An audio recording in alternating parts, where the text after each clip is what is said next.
LPU ప్లేస్మెంట్ల రికార్డులు సృష్టిస్తోంది. Final year student 2.5 కోట్ల ప్యాకేజ్ పొందుతున్నారు. 1700 మందికి పైగా ఎల్పియు స్టూడెంట్స్ 10 లక్షల నుంచి 2.5 కోట్ల ప్యాకేజెస్ పొందారు. విద్యా విప్లవం ప్రారంభమైంది లవ్లీ ప్రొఫెషనల్ యూనివర్సిటీలో. అక్కడ ఎవరు ఏ బిజినెస్ పెట్టుకున్నా వాళ్లకు మాత్రం పర్సంటేజ్ ఇచ్చేయాల్సిందే.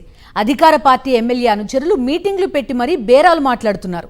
వారి మాట వినకపోతే టీడీపీ ఎమ్మెల్యే పేరు చెప్పి బెదిరిస్తున్నారు. వీరికి పోలీసులు సైతం సపోర్ట్ చేయడంతో వ్యాపారస్తులకి ఏం చేయాలో అర్థం కావడం లేదు. వ్యాపారస్తులను పర్సంటేజ్ల కోసం జలగల్లా పట్టి పీడిస్తున్నది ఎవరు? వారిని వెనకుండి నడిపిస్తున్న ఆ ఎమ్మెల్యే ఎవరు? నంద్యాల జిల్లాలో టీడీపీ నాయకులు బరితెగించి వ్యవహరిస్తున్నారు. టీడీపీ ఎమ్మెల్యే అనుచరులు అధికార దాహంతో దౌర్జన్యాలకు దిగుతున్నారు. రూపాయి పెట్టుబడి పెట్టకుండా లక్షలాది రూపాయలు అప్పనంగా జేబుల్లోకి మళ్లించుకోవడానికి సిద్ధపడిపోయారు. లిక్కర్ షాపుల బిజినెస్ లో తమకు వాటా ఇవ్వాలంటూ మద్యం షాపు నిర్వాహకులను ఎమ్మెల్యే అనుచరులు బెదిరిస్తున్నారు. బిజినెస్ సవ్యంగా జరగాలంటే తమకు కప్పం కట్టాల్సిందేనంటూ డిమాండ్ చేస్తున్నారు. నంద్యాల జిల్లాలో తెలుగు తమ్ముళ్లు రెచ్చిపోతుండటంతో మద్యం వ్యాపారస్తులు భయపడిపోతున్నారు. బిజినెస్ లో 30% ఇవ్వాల్సిందేనని పట్టుబట్టడంతో వ్యాపారస్తులు హడలిపోతున్నారు. ఎమ్మెల్యే పేరు చెప్పి మరీ వారి అనుచరులు బెదిరిస్తున్నారని ఆవేదన వ్యక్తం చేస్తున్నారు. కొత్తపల్లి మండల కేంద్రంలో సాంబశివ గౌడ్ దక్కించుకున్న మద్యం దుకాణంపై కన్నేసి అతడిని ఇబ్బందులకు గురి చేస్తున్నారు టీడీపీ ఎమ్మెల్యే జయసూర్య అనుచరులు.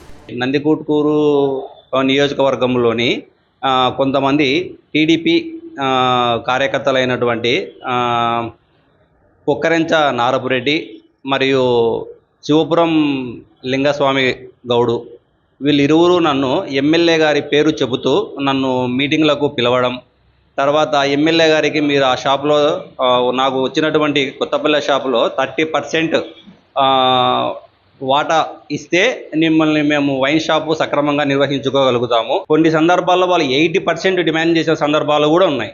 నాకు 20, వాళ్ళకి 80% లాగా డిమాండ్ చేస్తూ అప్పుడు బెల్ట్ షాపులకు నాకు పర్మిషన్ ఇస్తారంట.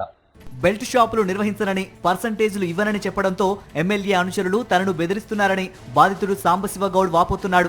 పోలీసుల దగ్గరకు వెళ్తే పెద్దోళ్లతో గొడవ ఎందుకు, వారు చెప్పినట్లే చేయమని ఉచిత సలహా ఇస్తున్నారని ఆవేదన వ్యక్తం చేస్తున్నాడు.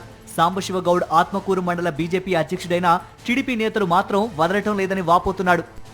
ఈ విషయంలో అప్పుడు ఉన్నటువంటి పోలీస్ ఆఫీసర్స్ నాకు చెప్పిన వివరణ ఏమంటే, ఆ గౌడు పెద్దవారితో గొడవలెందుకు, నువ్వేదైనా సామరస్యంగా వారితో మాట్లాడుకొని ఒక అండర్స్టాండింగ్ వచ్చి బిజినెస్ చేసుకోమని నాకు ఉచిత సలహాలు ఇవ్వడం జరిగింది.